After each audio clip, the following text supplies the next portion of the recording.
Good morning. My name is Tekeidra.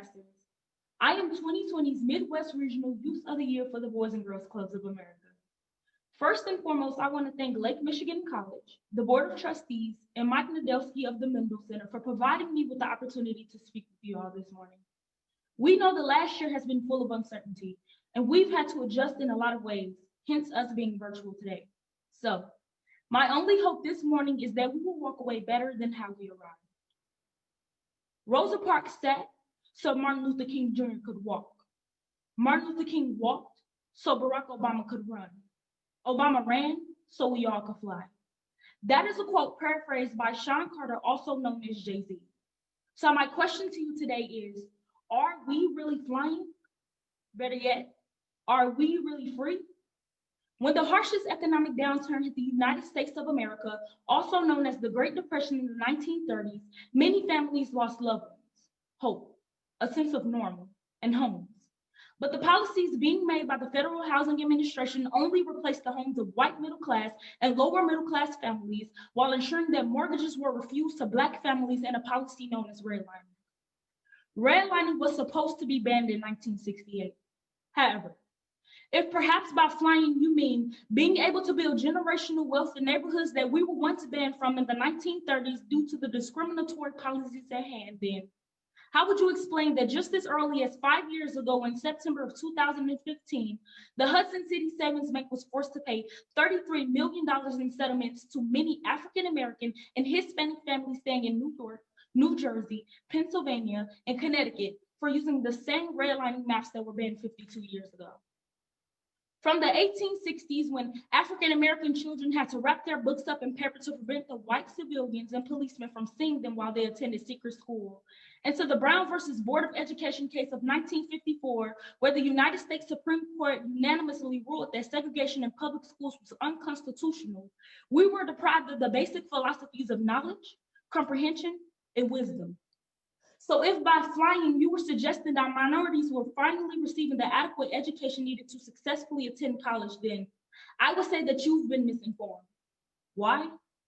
Because Black students are so underrepresented that the U.S. Department of Education reported that only 57% of African American high schoolers have access to a full range of math and science courses necessary for college readiness. And of those 57%, only 29% are enrolled in at least one AP course. Why? Because in my personal experience, being top 20 in my graduating class in my predominantly Black high school, where I read out of school books with ripped pages and faded letters, meant that I was a part of the 57% taking my first chemistry and calculus class in college. Why?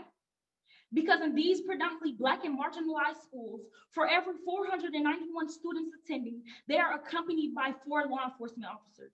And in comparison, those same 491 students only have access to 1 school counselor. In short, meaning that 1.6 million of us never had access to proper counsel. And instead, we've received more behavioral support than educational support. And since we are on the subject of law enforcement and justice, I won't dig too deep into the fact that our taxes pay local and state law enforcement officers to serve and protect us, not just some, to protect all of us. And we can all admit that this year has been nothing short of normal. But there is one thing that somehow remains constant even during a pandemic: the murder of unarmed Black men by the hands of the police. So I ask again, are we really flying? Better yet, are we really free? Free, meaning as the dictionary defines, adverb, not under the control or in the power of another, able to act or be done as one wishes, not determined by anything beyond its own nature or being, choosing or capable of choosing for itself. Rayshard Brooks, fatally shot by the Atlanta police for falling asleep in the drive-thru lane of a fast food restaurant. Daniel Prue, killed by the Rochester police by suffocating him with a mesh hood as his head was being smashed into the pavement for 2 minutes, all because he was suffering from a mental illness that was evaluated and dismissed the same day he was killed. George Floyd, killed by the Minnesota police, kneeling on his neck for a matter of 8 minutes and 46 seconds while he begged and pleaded for air, saying, "I can't breathe," over 16 times, resulting in heart failure and cardiopulmonary arrest because he allegedly used the counterfeit $20 bill. Stephon Clark, shot and killed by 2 Sacramento policemen firing 20 rounds at him, hitting him with 8, and 6 of those 8 being directly in his back in his own grandmother's backyard because they were threatened by a mobile phone that he was holding, or a gun as they assumed it was. Bossum Jean, shot and killed on his sofa by Dallas policewoman Amber Geiger, who mistook his apartment as her own and assumed he was a dangerous man because he was enjoying some late night ice cream. Philando Kastl, shot and killed by the St. Anthony police simply because he was following the officer's directions given to him to take out his license and registration, in which then he notified the policeman that he did have a firearm that he was licensed to carry. In response, he was directed to put his hands back up in the air, and as he was trying to, Geronimo Yanez of the St. Anthony's Police Department fired 7 close-range shots, with 5 hitting Kastl and 2 piercing his heart. Freddie Gray, found dead in a police van 45 minutes after he was arrested by the Baltimore police with his hands and feet shackled, but his spinal cord severed and badly beaten because in the policeman's defense, he didn't have on his seatbelt. Akai Gurley, shot and killed by the New York City police for walking down the stairs in his own apartment complex as they were patrolling the stairwells. And because the light bulb had went out in this stairwell, they fired a shot upon entering, and a bullet ricocheted off of the wall, hitting him in his chest. Tamir Rice, shot and killed in a matter of 2 minutes after arriving at the park with his toy gun by the Cleveland police. And the worst part, he was killed by the same policeman who was deemed an emotionally unstable recruit and unfit for duty by his previous employer before joining the Cleveland Police Department. Michael Brown, shot and killed with 6 of 12 bullets fired by the Ferguson police for walking with a close friend of his. And while the statistics show that Black women are 20 times less likely to be killed by policemen than Black men, we must never forget about the Black women who were the victims of police brutality. Say their names. Breonna Taylor, shot and killed by the Louisville Police Department 6 times in her sleep in a matter of seconds. And the only police officer of 3 being charged was Brett Hankinson for one-time endangerment, for firing shots in the neighboring flat, not for the careless crime he committed costing Breonna Taylor her life. Tatiana Jefferson, shot and killed by the Fort Worth police responding to a welfare check call, and as a result, shooting several rounds into Tatiana's window while playing video games with her 8-year-old nephew. Or even the murders of Black women by the hands of police that continue to be a mystery, such as Miriam Carey, shot and killed in front of her daughter with 26 rounds for making a U-turn at the Capitol Hill, and Sandra Bland, who died while being in custody of the Waller County, Texas police. These are just a few of hundreds who were brutalized and killed in the hands of the same men and women sworn by oath to solemnly swear to support the Constitution of the United States, to bear true faith and allegiance to the same, and defend them against enemies, foreign and domestic, that they will faithfully and impartially discharge the duties of a peace officer to the best of their ability, so help them God. So to answer my own question, no. No, we are not free. We are not free because freedom is the act of enjoying the right of free will. See, we cannot be human and accidentally fall asleep in the drive-thru of Taco Bell, have mental breakdowns, talk on the phone at a loved one's home, enjoy indulging in late-night snacks and Netflix series, legally abide by the law and follow the directions we've been given, walk down the stairway of our own home, especially when the light bulb needs to be replaced, play with toy guns in the company of kids in our own community, or go on walks catching up on life with longtime friends without also having to wonder if our life is at stake. And to make matters even worse, when we come together on a united front in such a way that differences in race, ethnicity, age, gender, religion, and sexual orientation are not an obstacle to the problem at hand, and we proceed to march peacefully to the Capitol for the same rights that Dr. King talked about in his I Have a Dream speech 57 years ago, they, also including former President of the United States, Donald Trump, label the Black Lives Matter movement an extreme or radical one. At a time where we decide that it's time for us to stand up and fight for the rights we've been owed for 400 years now, because if we, the victims, don't stand up for ourselves, then frankly, no one will, we are met with force, tear gas, rubber bullets, and real bullets, because the former president has decided that the Black Lives Matter movement is made up of thugs, anarchists, and terrorists. And in contrast, on January 6, 2021, as thousands of Trump supporters, mostly white, marched from a campaign-style rally to the Capitol, broke into the building as lawmakers were convening to count presidential electoral votes, forcing those lawmakers to drop everything in order to find shelter in place. Crowds of law enforcement are obstinate. And as these rioters begin to spray chemical irritants on the police to force entry into the Capitol, climb the walls of the building, break into the building and steal artifacts of the country and leave threatening letters on desks of the lawmakers, what happens? Well, policemen disappear and retreat from the crowd and physically move the barriers to allow them to gain access to the Capitol building while also taking selfies with the protesters and giving them water to fuel their journey. Oh, and while Trump sat in the comfort of his home, conjuring up slogans for the Black Lives Matter movement to post on Twitter, such as, "When the looting starts, the shooting starts." In contrast, he addressed his destructive and violent rioters by tweeting that his pro-Trump mob are great patrons who have been badly and unfairly treated for so long. This is the double standard. This is white privilege. These protesters were unfairly treated for so long because they couldn't get what they wanted when they wanted, and that is the president of their choice. And because they are so privileged and they don't have the slightest idea of understanding what no means, this is their response. Well, try 400 years of being told no in employment, being told no in health insurance, being told no for house ownership, being told no in education, being told no for certain careers, being told no to living as a Black man or woman, and you'll be privy to understanding who the oppressed race is here. Meanwhile, is this not exactly what the Alabama clergymen of 1963 said of King's nonviolent resistance protests?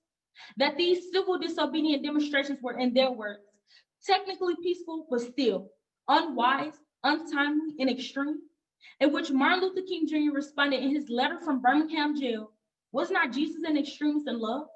Love your enemies, bless them that curse you, pray for them that despitefully use you." Was not Amos an extremist for justice? Let justice roll down like waters and righteousness like a mighty stream. And just as King asked in 1963, I come to you today to ask the same. Will we be extremists for hate, or will we be extremists for love? Will we be extremists for the preservation of injustice, or will we be extremists for the cause of justice? For it is not the case of if we will be extremists or not, but rather what type of extremists we will be. And it is not a matter of if you will fight for equality, but instead a matter of when. You see, here we are today on the 35th anniversary of Martin Luther King Jr.'s Day, and this year's theme is Now is the Time. And to those listening, I say that now is the time for change. Now is the time for you to first come to terms with the fact that there is a bubble that exists, a bubble that poses as a barrier disconnecting you from the real world. The bubble that I'm referring to is the boundary causing you to shelter yourself from all things new while hindering you from perceiving the world around you. From you being too afraid to travel to the neighboring town over from your hometown because it looks nothing like you've seen before and being home is all you're comfortable with, to you avoiding those same urban areas that have more liquor stores placed on the corner of every street than fresh fruit and veggie markets. Areas that have damaged buildings and tarnished roads due to neglected reconstruction, and where you'll frequently see shelters and soup kitchens. Because since you weren't predisposed to the realities that existed outside of your comfort zone, when you do come into direct contact with these areas, you are mentally and physically terrified, possessing the stress response to fight or flight, in which you choose to stray away instead of facing the hard truth. After we begin to acknowledge that we do live in our own bubble, we must seek to change that by crossing over that boundary.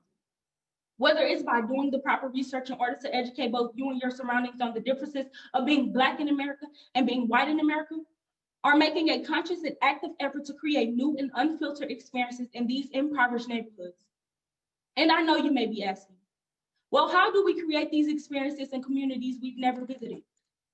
And my answer starts with telling you to throw those negative misconceptions and stigmas away that you've heard about minorities. Take control of your life, and you be the judge of how you interpret African Americans through your personal interactions.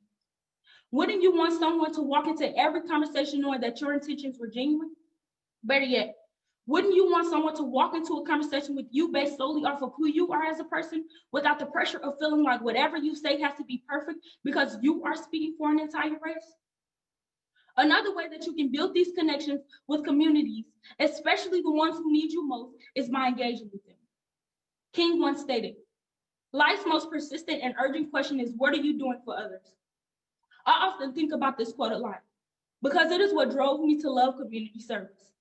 It is what allowed me to go out into many different communities to understand the struggles that have too long been swept under the rug. So I encourage you to break the bubble that you live in. Go out into these neighborhoods that you aren't used to seeing. Those same neighborhoods that in a world filled with people who look past them, just having one person who sees them truly could go a long way. Volunteer at those shelters, recreation centers, town hall meetings, and many more places, because that's where you'll educate yourself most. I know it will be uncomfortable, but whoever said that change will be in comfort, it is time to stop waiting and start doing. And when we talk about the lessons we've learned from the civil rights era, the most valuable one that I'm able to apply to everything I do in my daily life is that actions become very effective when they meet the habit of consistency. Martin Luther King Jr.'s house was bombed. And what did he do? He stood outside on the same porch that the bomb detonated on and told his people to love those that hate you. He did not run away. He did not move out of Alabama. Instead, he stood firm in one of the most terrifying moments of his life, and it became an example of the highest ideals of what the civil rights movement was. King went to prison a total of 29 times in 12 years and was beaten and spat on daily. Did that stop him from tending to his family? No. Did that stop him from strategizing and planning his next demonstration to further the ultimate end goal? No. He believed that this was the way to create a world where people were judged not by the color of their skin, but by their actions and the content of their character. He did not let them shut him up. In fact, it was from these same jail cells of Alabama where he wrote his infamous letter from Birmingham jail on April 16, 1963. This letter was a response to a local clergyman who called these protests technically peaceful, but still extremist, unwise, and untimely. To which he contradicted, saying, "This wait has almost always meant never. We must come to see with our distinguished jurors that justice too long delayed is justice denied." So I say again, here we are today on the 35th anniversary of Martin Luther King Jr.'s Day, and this year's theme is "Now is the Time." And to those of you not just hearing me, but listening to me, to those of you not just tuned into this event, but taking note of what I'm telling you today, now is the time to be consistent. It is time for you to realize that what you do every day matters more than what you do every once in a while. You mustn't just fight for the rights in a protest. You must bring awareness to what you're fighting for daily. You cannot be voiceless or feel tiny when you are in a room full of people who don't know much about inequality or injustice as you, because it is your responsibility as a freedom fighter to educate. You have to use every single social media platform available to you to broadcast and bring awareness to the real world problems at hand. You have to be passionate about change around your friends, family, and foes. You have to promote what you believe in every single day. And I know that sometimes it may not be the best day for you. And sometimes it might even be the worst. But you cannot let that stop you from creating a better society for generations to come. And I know that on this event right now, we have people coming from various backgrounds. And I also know that some people may be stuck in that if it isn't my people, my culture, or my livelihood at stake, this particular problem doesn't pertain to me mindset. But I'm here to tell you that if you've been thinking that way, then you've been thinking the wrong way. For as Martin Luther King stated, injustice anywhere is a threat to justice everywhere. Whatever affects one directly affects all indirectly. Never again can we afford to live with the narrow provincial outside agitator idea. Anyone who lives inside the United States can never be considered an outsider anywhere within its bounds. We cannot live in an isolated bubble believing that if it is not you, then you aren't involved, because you are. We have to let go of this individualistic mindset for you've seen. It's not a matter of who, because the answer is and will always be everyone. It's not even a matter of when. There is no better time than now. Instead, we should be asking where. Where do I need to go in order to make sure that I am educating the uneducated and reaching the people who are content with the way the world is because they truly believe they will remain unaffected? Here's to 35 years of celebrating the life and accomplishments of one of the most iconic, influential figures in American history, Martin Luther King Jr. But here's also to using our past as a nation to conquer the dream that King shared with us on August 28th, 1963, that 57 years later still hasn't become true. We will educate, advocate, and protest on every day because now is the time for change, consistency, and communion. Thank you.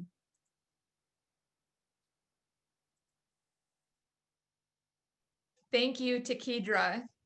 I tried to tell everyone she is on fire. So if you would like to use your Q&A chat, we do have a couple questions ready to go. So the first one, I'm going to toss over to you, Tekeidra, and then we'll kind of wait for the other ones to trickle in. Do you feel that our children, students are fully prepared for the future? I believe that in light of everything that's been going on, especially with COVID, I believe that we are the most well-adjusted generation. And I believe that now is the time where more than ever, the young people and the generations are stepping up to the plate to voice their opinions. We're using our voice more than ever because we know that the world is ours to conquer. It is up to us to make the change that we wish to see in the world. So I believe that we are prepared. Fantastic. And I'll chime in as well, just from our position at the Boys and Girls Clubs of Benton Harbor. Obviously, Tekeidra is one of our shining stars and alumnus, but we have many youth who have gone out, large and small, and advocated for their community, advocated for what they believe is right. And it is truly the fabric of who we are at the Boys and Girls Clubs. And we overcame impossible obstacles in 2020, as everyone did, to be a consistent force in our kids' lives. Tekeidra talked about consistency and how important that is in our communities. And we're excited to take that momentum into 2021, obviously with Tekeidra's help. So thank you. Our next question: is there a way to have a county-wide school district rather than local? This might be a tough one for you, Tekeidra, but maybe you could talk a little bit about your experience in school. Could you say the question again? Sure. Is there a way to have a county-wide school district rather than local? I believe that it is possible. I believe that it is possible because we come together on so many instances. It's easy for us to unify, especially when we're fighting for one thing or the same thing. So I believe that it is possible. And let me ask you, this is kind of one you touched on a little bit in your speech, but maybe you can elaborate for us. What do you think Reverend Martin Luther King Jr. would make of the current goings on in Washington, D.C. as we lead up to Wednesday's inauguration? So I believe that Martin Luther King Jr. would genuinely be disappointed. But do I think he would be shocked? No, because it's happened before. We now have come to the understanding that there is a divide between being Black and being a Black protester and being white and being a white protester. It's happened before. But does that mean that that changes anything? Throughout his whole 12-year-long journey of being an activist, he truly believed that it is vital for you to embody the change that you wish to see in the world. So would that change his nonviolent resistance protest? No. He will continue on to protest and peacefully. He will march peacefully because he truly understood that I have to be the example if no one will.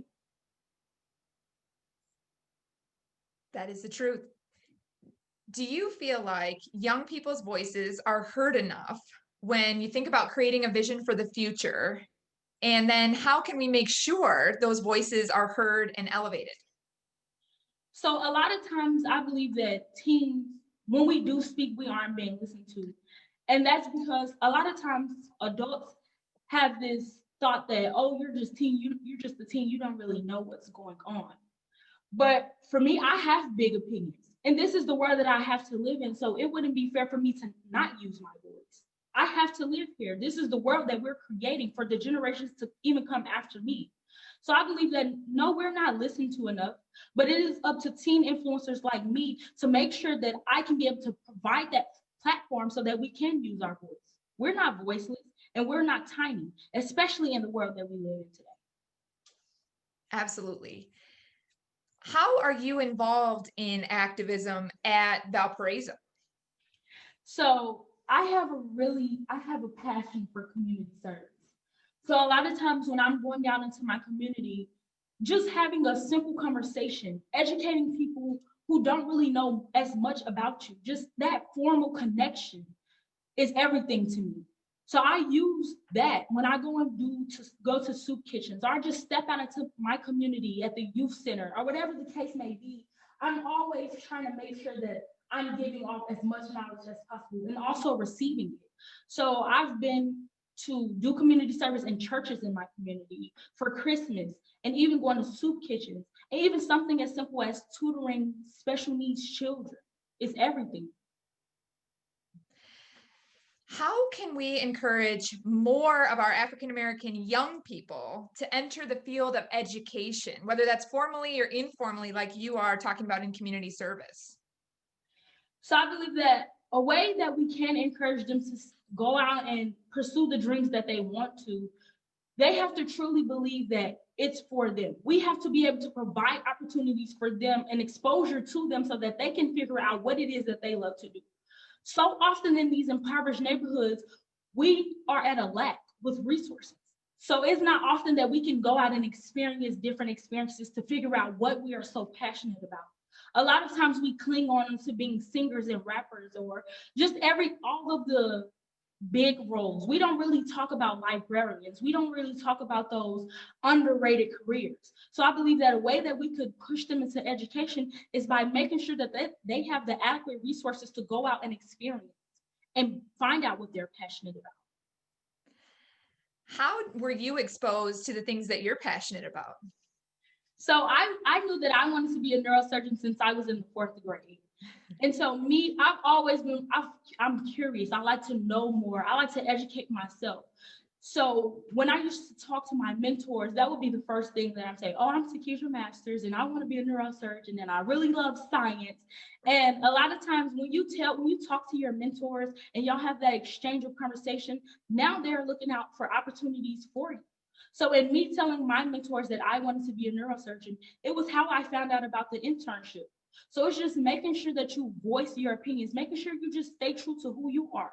Because when you don't speak up, nobody knows what it is that you need to be successful.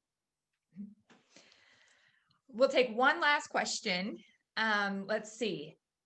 What lessons did you learn from the Black Lives Matter protests that took place over the course of summer 2020? So if I could pull one lesson from the Black Lives Matter movement, it would just be to be consistent and to speak. Because when just think about, if you're one person and you're speaking, you might think that that's not enough. But think about your one voice amongst thousands, and you are speaking about the same thing. If you use your voice, it could go a long way. And if you be consistent, you have to do it when you wake up. You have to voice your opinions, use your platform every single day, because you just don't know who's listening that day. Someone may not be listening to you on Monday, but you'll have their ears by Friday. So I just believe that it just taught me to use my voice, even when I feel like no one's listening, to keep on at it, be consistent. Thank you. Thank you so much. I think we have some Zoom standing ovations for you this morning, and we are so appreciative for your perspective and sharing your story with us. And we really appreciate that, Tekeidra. I think we're going to move on. I'm going to have Grace just pop up really quickly. We have a slide for the Boys and Girls Clubs of Benton Harbor. We would love to invite you to join us for a virtual tour to meet our amazing youth like Tekeidra, who many of whom spend years and years going through our club programming and hopefully exploring and finding those things that spark that interest in them. Expanding our reach and impact is our top priority for the future. We want to reach more youth, engage more families, and establish a presence in more communities. And we want to welcome back the more than 400 kids that were in our clubs every day before the pandemic, and hopefully offer opportunities for hundreds more. So we are very excited about the future, very excited about our alumni going out into the world, as you can see, with passion and vigor. And thank you very much for having us this morning.